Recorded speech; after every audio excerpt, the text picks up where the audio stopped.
Ayun, a day in a life as an IT student by Dij. Ayan, makikita nyo, papunta na ako ng school, sumakay ako ng minibus.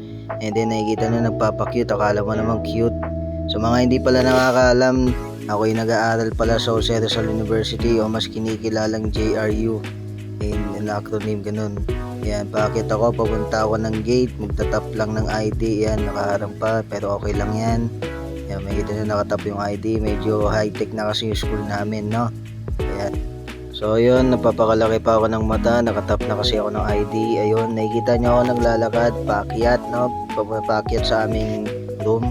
And then hinabol ko pa tong elevator kasi nakabukas na. Ayan, tumabit pa si ate. Thank you po ate, shoutout sa'yo. Ayan, sabi ko po third floor, no? Ayan, pumunta na ako dito sa may tambayan ng school namin, which is yung open area na tambayan, no? Nakipag-meet up lang ako sa mga kaklase ko muna bago mag-start yung klase.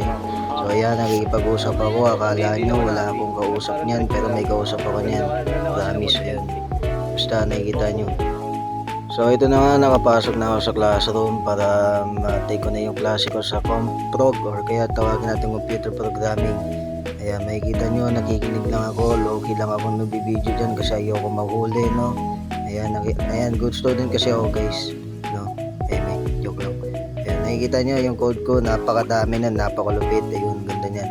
So pagkatapos ng klase, pumunta ako ng practice dahil may practice nga mo eh. Then ito, makikita nyo, nagtitiktok kami pagtapos practice.